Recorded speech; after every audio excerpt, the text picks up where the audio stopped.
elección me parece que las autoridades electorales lo repiten, lo dicen, lo repiten. Los jóvenes no están implicados en política, a los jóvenes no les interesa ni ser candidatos ni participar como electores, no se implican suficiente. El poder que tendrían los jóvenes de cambiar las cosas a través de su voto o a través de sus candidaturas podría ser enorme, pero siempre nos dicen que no se implican suficiente. Pero ya se vivió cuando las manifestaciones de los estudiantes, la cantidad de gente que salió en 2012, eso fue extraordinario.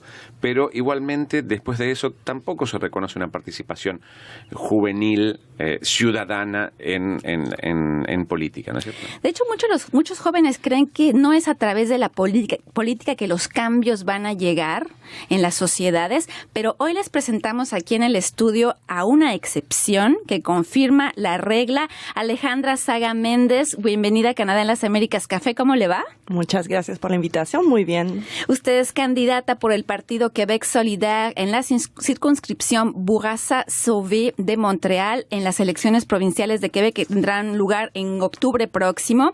Alejandra, usted es candidata de esa circunscripción que representa una de las más pobres del Canadá. ¿Cómo se explica esta realidad de Montreal Norte en particular, que es el nombre que le damos más conocido a esta misma circunscripción electoral? Exacto. Mismo los electores en Montreal Norte, cuando les digo que esta circunscripción se llama Bourassa-Sauvé, no se reconocen. ¿No? Y encima Montreal Norte es un lugar muy particular aquí en Quebec, porque no solamente es un lugar con una gran alta tasa de pobreza y desempleo, pero también es un barrio en el que hay mucha población inmigrante.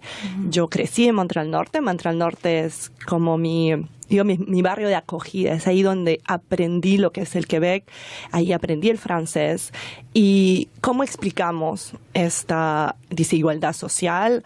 Bueno, no hay que mentirnos, en los últimos años ha habido muchas políticas públicas que en lugar de sostener y dar un apoyo a las comunidades inmigrantes y las comunidades pobres, han cortado los recursos en educación, en salud y en servicios sociales. Y lo que hemos visto es que entre el 2006 y el 2011, este abismo que se está creando entre Montreal Norte y el resto de Quebec ha aumentado. Hay un abismo de $15,000 que falta anualmente por familia en los ingresos de las familias. Es enorme. Mismo 42% de los trabajadores en su ingreso personal ganan menos de $20,000 al año. Eso es lo que llamamos estar en una situación de pobreza. Y en Canadá es el límite de la pobreza, el $20,000 anual. Entonces, es un lugar con muchos desafíos y creo que son esos desafíos que a mí me motivan a hacer política. Justamente le iba a preguntar, ¿qué es lo que usted propondría como candidata viendo el panorama que Montreal Norte tiene en este momento? ¿Qué es lo que usted propone y qué es lo que su partido propone para lugares como esa región de Montreal? Porque no es el único lugar en donde hay pobreza en la región de Montreal ni en Quebec en general. Entonces, ¿qué es lo que propone usted? Exactamente. Las propuestas de Québec Solidaire están muy, ¿cómo se dice?, encuentran raíz en esos problemas sociales.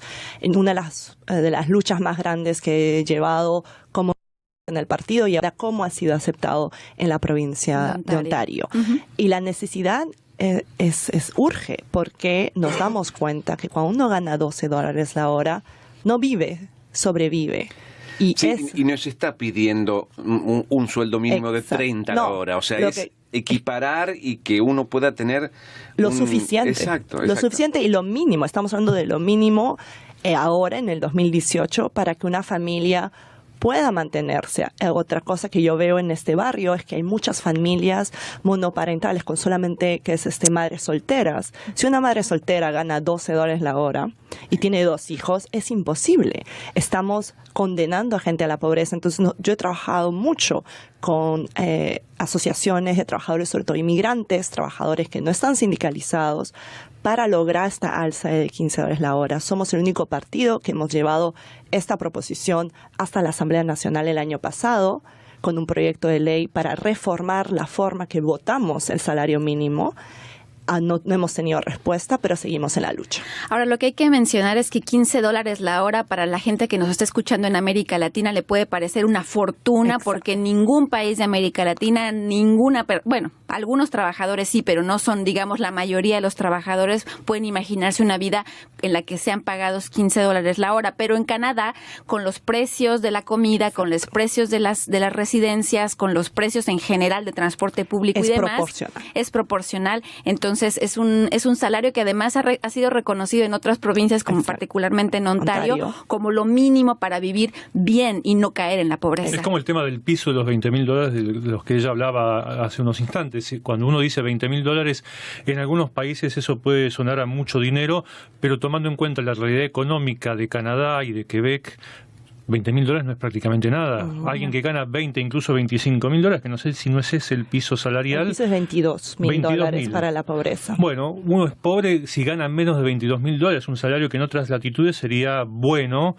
Aquí es apenas la base, o el básico, mejor dicho, que no alcanza ni siquiera a cubrir gastos que pueden ser, por ejemplo, gastos particulares, especiales de salud, de medicina. Y hablando de salud, es la segunda propuesta en la cual estamos trabajando, es el seguro dental. El seguro dental, porque es una necesidad. Ahora hay que entender que en Quebec el seguro dental es privado. Uno, si quiere ir al dentista, tiene que tener un seguro privado. Y lo que vemos es que yo veo familias, sobre todo latinoamericanas, que me dicen que les sale más barato tomarse un avión, ir a su país de origen, a curarse su dentadura, en vez de ofrecernos aquí un seguro público. Y esa es la segunda propuesta que vemos, que es una necesidad, no es un lujo curarse una caries. Y lo que estamos viendo es que la repartición de la riqueza pasa ahí. Pasa dándonos un seguro de salud que cubre ampliamente todas nuestras necesidades, ofrecer a los niños hasta los 18 años un seguro gratis de prevención y de curación, y a las personas adultas cubrir entre 60 y 80%. Ahora, de los Alejandra, gastos. cuando se habla de los costos de la salud dental en América del Norte en general, por supuesto que en Estados Unidos son mucho más altos que aquí, pero aquí también son altos. Son muy altos. Los profesionales de la salud, los odontólogos y todos los profesionales ligados a la salud dental, dicen que los costos para ellos también son altísimos. Entonces, ¿es realista plantear una cobertura generalizada como la que vos proponés, tomando en cuenta que esos costos dentarios o de la actividad dental aquí en América del Norte son muchos más elevados que en otra parte? ¿Estamos en condiciones de cubrir esos costos?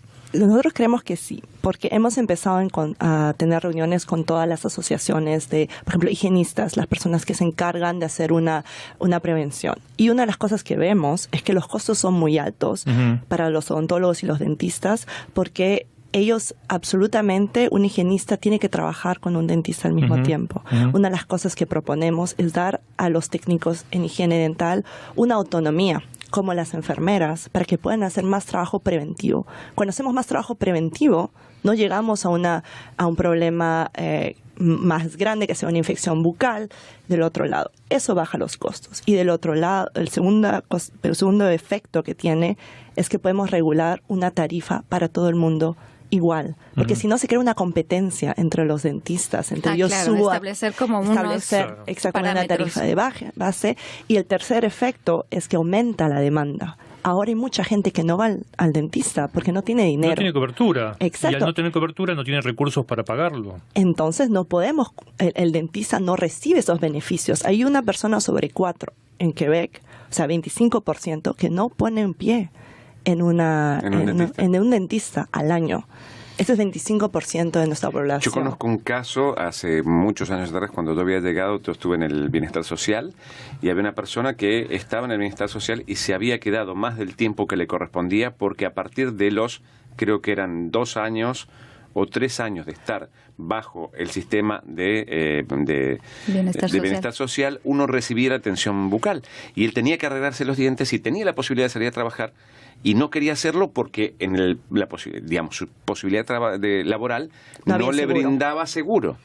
Entonces, ni siquiera trabajando a tiempo completo con un buen sueldo podía pagarse el arreglo de su boca. Entonces esperó para poder hacerse tratar, el tratamiento grande, digamos, lo hizo bajo el bienestar social. aprovechándose del sistema para poder, porque claro, si no, no tiene ninguna salida. No es un incentivo que queremos, lo que queremos es que la gente trabaje en unas buenas condiciones de trabajo, porque es la única forma que, bueno, como funciona el sistema aquí es que cuando nosotros trabajamos pagamos nuestros impuestos y esos impuestos tienen que ser redistribuidos en servicio. Entonces, contribuir a la sociedad trabajando, pero eso quiere decir que la sociedad también te va a dar algo. Claro. Por supuesto. Y es lo que estamos. Una mentalidad un poco peleada con la idiosincrasia en América del Norte, debo decirlo, ¿no? Pero bueno. Claro, pero esos es los valores y es parte de la visión política y social que defendemos en Quebec. Y solamente quería aclarar, perdón Paloma, un segundo solamente, es cuando hablamos del problema de acceso a la salud dental, no estamos hablando de pobres solamente. No. Hay mucha gente de clase media que no tiene acceso a la salud dental. Yo conozco gente voy a todas las puertas y gente que tiene un buen salario, pero me dice, pago $3,000 la semana. La semana pasada pagué $3,000 porque me faltó un diente. Exactamente. Claro. Sí. Ahora, una cosa que es criticada, su partido particularmente recibe críticas con frecuencia por ser considerado como un partido idealista, un partido de soñadores. Ayer particularmente lo criticaron por haber propuesto un ambicioso y bastante caro proyecto de un sistema de transporte público para toda la región metropolitana de Montreal. ¿Qué le responden ustedes a la gente? ¿Qué le responde usted particularmente, Alejandra, a la gente que le dice no es posible imaginarse ese tipo de proyectos que son tan caros para la sociedad? Son demasiado grandes, demasiado caros y son idealistas. ¿Qué les responde usted? Primero que para hacer política hay que tener ambición. Y estamos en una sociedad que lamentablemente está frente a un muro y que nuestras generaciones que vienen van a pagar un precio muy alto con los cambios climáticos y con los problemas ambientales. Entonces, tener una ambición ambiental de decir tenemos que darnos un sistema de transporte público apto al siglo XXI, para nosotros no ser irrealistas, es ser responsables. Porque si nos comparamos a otras metrópolis en Europa, estamos a años luz de dar un servicio. El ejemplo lo conozco. En Montreal Norte no tenemos un metro. Tenemos que tomar un autobús de 30 a 40 minutos para llegar a un metro. Y de ahí otros 30 minutos más para ir al centro. Eso es 2 horas diarias en la vida de un trabajador que pasan en el tráfico, en un transporte que no es eficiente. Eso es más cuando les va bien 2 horas, porque a veces es más. Claro. Es como 1 hora y media por ir y 1 hora y media por regresar. De regreso. Y sí, a veces cuando la casa se está cayendo, porque nuestro planeta se está cayendo, tenemos que invertir. Y en un momento dado, invertir ahora va a hacer que los costos a largo tiempo van a ser menos. Si yo tengo el caso, yo viajé, hice 3 meses de estudio en Madrid en el año 1997. Y ahí vamos a decir la edad que tenía. ¿Habíamos nacido en esa época? Sí, no sé si ustedes habían nacido, pero en el 97 fui a hacer un curso en Madrid y me traje de recuerdo el plan del metro de Madrid, que en ese momento tenía 10 líneas. Un amigo mío volvió de Madrid hace 6 meses, me mostró el plan de metro y tienen 8 líneas más. Tienen 18 líneas ahora. Y pasaron 20 años. Desde el año 67 hasta hoy, ¿cuántas líneas más de metro hay en Montreal? 0. Creo que ha habido 4 nuevas o 5 nuevas estaciones. En la zona del norte de Montreal. Exactamente. Y bueno, yo también tuve la oportunidad de estudiar en Berlín el año pasado y me quedé sorprendida a qué punto dan una oportunidad de transporte colectivo, transporte activo o transporte individual. Y eso es lo que nosotros proponemos, dar una opción. Y sí, nos va a costar dinero. Y sí, cuando uno llega y dice, wow, mi realidad va a cambiar tanto, nos da miedo. Entonces, ahí en ese momento nos acusan de, tiene mucha ambición. Bueno, la gente tiene miedo de que el Estado de Quebec se endeude. Y no quieren que el Estado esté endeudado por proyectos ambiciosos que cuestan. En el caso del proyecto del sistema de transporte público para Montreal, es $25,000 millones que costaría. Sí. Es mucho dinero. Es mucho dinero. No le puedo decir lo contrario. Y si uno regresa un poco en los años 60, cuando hablamos de Hidro-Québec o cuando hablamos del metro de Montreal, las críticas eran las mismas. Y 50 años después que vemos los resultados de tener un transporte público porque Montreal ha sido muy envidiado en los años 70 por su transporte público en Norteamérica, pero lamentablemente no llegó a una evolución, y por tener, por ejemplo, en el caso de Hydro-Québec, una compañía estatal que ofrece electricidad.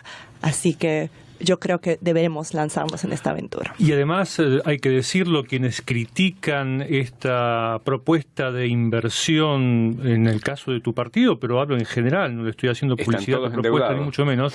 No, además lo que no toman en cuenta es cuáles son los costos que demanda, las demoras que un habitante de esta ciudad debe vivir todos los días cuando se sube a un autobús que tarda 40 minutos en hacer un trayecto que debería demorarse 10 minutos, cuando el metro todos los días presenta problemas de funcionamiento, cuando subirse a un auto para cruzar uno de los puentes que une Montreal con la ribera norte y la ribera sur implica estar 50 minutos parados sin avanzar, gastando combustible, malgastando el tiempo de las personas. Exactamente. Entonces, esa gente no toma en cuenta que eso también es un gasto, y no solamente es un gasto, sino que es un gasto que no suma absolutamente nada. Cuando se habla de propuestas de inversión en infraestructura, quienes critican no toman en cuenta que esta ciudad y esta sociedad hace décadas abandonó la noción de progreso material en lo que se refiere a inversión en infraestructura, y no hay ciudad que pueda existir ni mantener su salud si no invierte en infraestructura. Luis, presidente. Arriba, lanzo en este momento mi campaña. No, pero creo que a mí me pasó el miércoles pasado, lamentablemente un accidente. Yo vivo en el oeste de la isla, un accidente, cancelaron 6 viajes del tren que va hacia el oeste de la isla, que es, digamos, fundamental, el corazón del transporte hacia el oeste de la isla. Exacto. Y yo tuve que viajar 2 horas para llegar a buscar mi auto. Porque las opciones no sobran. Porque no sobran, exactamente. Y sobre todo que las periferias no están conectadas. Tenemos que pasar por un centro para ir al lado, que normalmente en 20 minutos, esas 2 horas deberían tomar 20 minutos. Y bueno, creo que muchas personas tienen esta necesidad. Nosotros lo único que estamos haciendo es articularla, con un proyecto de infraestructura, y que no lo hemos sacado de nuestra cabeza. Hemos ido a ver todas las sociedades de transporte que reciben desde décadas demandas, proyectos. Claro. Y lo que queremos es poner todo eso junto y ver cuál es la solución y qué le podemos proponer a toda la gente de Montreal.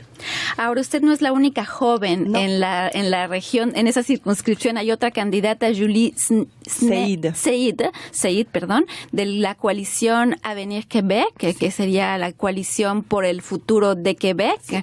Y vamos a estar conversando con ella la próxima semana para ver qué piensa de estas mismas realidades de las que usted está hablando en esa región particularmente, pero que tocan a toda la región de Montreal.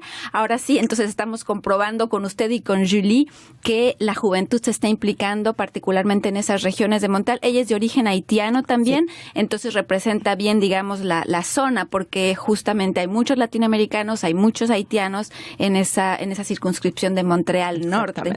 Y entonces la juventud está implicada, por lo menos allí. Usted recuerda a nuestros oyentes, es candidata por el partido Québec Solidaire en la circunscripción Bourassa-Sauvé de Montreal. Alejandra Saga Méndez también es estudiante de doctorado en Desarrollo Sostenible, licenciada en Ciencias Agrícolas por la Universidad McGill de aquí de Montreal y maestra en Ciencias de los Recursos Naturales. En Gestión de Recursos Naturales. En Gestión de Recursos Naturales. Alejandra Saga Méndez, muchas gracias, iba a decir merci, muchas gracias por venir a nuestros estudios hoy. Muchas hoy. Gracias por el tiempo y el interés que tienen en mi candidatura. Hasta una próxima vez, entonces. Muchísimas gracias.